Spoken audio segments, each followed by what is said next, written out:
नमस्कार। तो आज हम भक्ति के दर्शन की गहराई में उतरेंगे।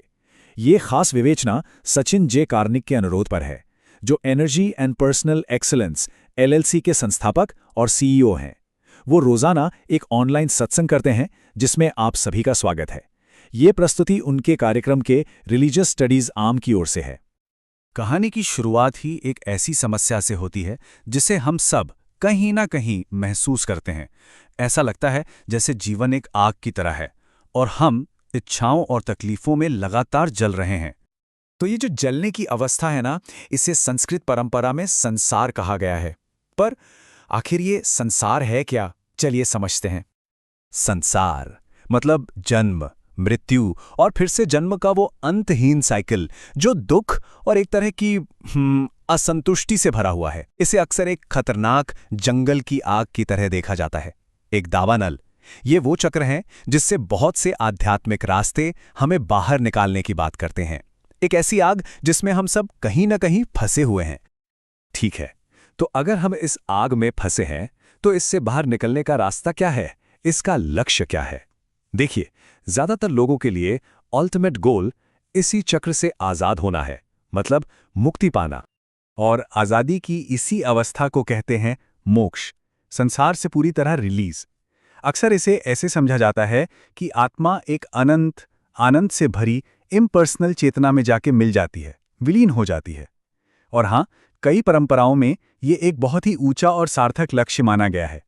लेकिन सवाल ये है कि क्या यही मंजिल है? क्या यही अंतिम लक्ष्य है? यहीं पर ग्रंथ एक बहुत जरूरी फर्क बताते हैं। वो एक सवाल उठाते हैं, जो अल्टीमेट रियलिटी है, परम सत्य, वो क्या है? क्या वो एक निर्विशेष ब्रह्म है, मतलब एक फॉर्मलेस, हर जगह फैली हुई चेतना जिसमें बस मिल जाना है, डिसॉल्व हो जाना है? या फिर वो एक परम पुरुष यानी भगवान है, एक रियल सुप्रीम बीइंग जिनके साथ एक लविंग रिलेशनशिप बनाया जा सकता है? देखिए, दोनों में लक्ष्य एकदम अलग है। एक में विलीन होना है, दूसरे में एक शाश्वत रिश्ता बनाना है। और ये सवाल हमें हमारी सबसे बड़ी आध्यात्मिक मंजिल के बारे में दोबारा सोचने पर मजबूर कर देता है। शायद गोल सिर्फ दुख से छुटकारा पाना नहीं है, शायद इससे भी कहीं बढ़कर कुछ है। इस बात को समझाने के लिए एक बहुत ही पावरफुल मेटाफर दिया गया है। जरा सोचिए, मोक्ष में जो आनंद है वो उस पानी जितना है जो एक बछड़े के खुर के निशान में भर जाता है। कितना सा होगा? बस जरा सा। और इसकी तुलना की गई है भगवान के साथ रिश्ते में मिलने वाले आनंद से, जो एक विशाल अंतहीन महासागर की तरह है। मतलब एक तरफ गड्ढे का पानी और दूसरी तरफ पूरा का पूरा समंदर। तो जाहिर है, जो भक्त इस आनंद के महासागर का स्वाद एक बार चख लेते हैं, उनकी मोक्ष में कोई दिलचस्पी ही नहीं बचती। उनके लिए मंजिल इस खेल से बाहर निकलना नहीं, बल्कि उस खिलाड़ी से मिलना है जिसने ये सारा खेल बनाया है। वो मुक्ति की शांति नहीं चाहते, वो तो एक प्रेम भरा रिश्ता चाहते हैं। तो सवाल उठता है कि ये रिश्ता, ये संबंध बनाया कैसे जाए? इसके लिए भक्ति का मार्ग एक बहुत ही क्लियर मेथोडोलॉजी, एक पूरा प्रोसेस बताता है। पता है, इस परंपरा में डिवोशनल सर्विस के यानी भक्ति के एक दो नहीं बल्कि पूरे 64 अलग अलग तरीके बताए गए हैं। तो ये सिर्फ एक फीलिंग या इमोशन नहीं है, ये अपने आप में एक पूरा विज्ञान है। अब ये लिस्ट तो काफी लंबी है, पर इसकी नींव कुछ बहुत ही फाउंडेशनल प्रैक्टिसेस पर रखी गई है। जैसे कि सबसे पहले एक गुरु के चरणों में सरेंडर करना, फिर जो महान संत हुए हैं उनके दिखाए रास्ते पर चलना, और सबसे जरूरी भगवान के नाम और उनकी कथाओं को सुनना और उनका कीर्तन करना, और हर पल उन्हें याद करना।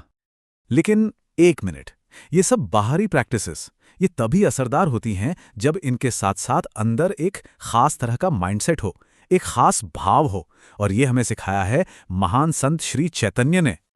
श्री चैतन्य कहते हैं, एक व्यक्ति को घास के तिनके से भी ज्यादा विनम्र होना चाहिए, पेड़ से भी ज्यादा सहनशील, झूठी प्रतिष्ठा की भावना से पूरी तरह दूर, और दूसरों को पूरा सम्मान देने के लिए हमेशा तैयार। मतलब इसका सबसे जरूरी इंग्रेडिएंट है डीप ह्यूमिलिटी। ये समझना कि हम इस यूनिवर्स के सेंटर नहीं हैं, बल्कि एक डिवाइन रियलिटी का एक बहुत छोटा सा हिस्सा हैं। और वो आगे कहते हैं, कब मेरी आंखों से आपका नाम जपते हुए आंसुओं की धारा बहेगी, कब मेरा गला रुंध जाएगा और मेरा शरीर परमानंद में रोमांचित हो उठेगा। तो देखिए, ये विनम्रता कोई कमजोरी नहीं है, बल्कि ये तो उस दरवाजे की चाबी है जो आपको अपार प्रेम और एक एक्सटैटिक कनेक्शन तक ले जाता है। यही इस प्रैक्टिस का असली फल है। और यही बात हमें भक्ति के अल्टीमेट गोल तक ले आती है, एक ऐसा गोल जो स्पिरिचुअल लाइफ के पूरे पर्पस को ही रीडिफाइन कर देता है। तो भक्ति का लक्ष्य क्या है? अस्तित्व से आज़ादी पाना नहीं, बल्कि अस्तित्व के स्रोत के साथ, सोर्स ऑफ एग्जिस्टेंस के साथ एक हमेशा हमेशा का प्रेम से भरा रिश्ता बनाना है। ये एक एक्टिव ब्लिसफुल सर्विस यानी सेवा की अवस्था है। यहाँ तक कि मुक्ति मिलने के बाद भी भक्त बस यही चाहते हैं कि उनका ये प्रेम का आदान प्रदान चलता रहे। तो आखिरी मंजिल कोई अकेलापन या खालीपन नहीं है, बल्कि ये तो आत्मा और परमात्मा के बीच प्रेम का एक खूबसूरत, कभी न खत्म होने वाला नृत्य है। तो ये हमें एक बहुत गहरे सवाल पर लाकर छोड़ देता है। क्या हो अगर हमारा अंतिम लक्ष्य जीवन से मुक्ति पाना नहीं, बल्कि जीवन के स्रोत के साथ एक रिश्ता बनाना हो? जरा सोचिए इस बारे में। ये एक सवाल पूरी आध्यात्मिकता और हमारे होने के मतलब को देखने का नजरिया बदल सकता है। ये हमें सोचने पर मजबूर करता है कि हम असल में ढूंढ क्या रहे हैं। तो ये थी भक्ति के मार्ग पर हमारी आज की चर्चा। अगर आप इस विषय में और जानकारी चाहते हैं तो कृपया डिस्क्रिप्शन बॉक्स में दिए गए ईमेल पते पर सचिन जे कारनिक से संपर्क करें।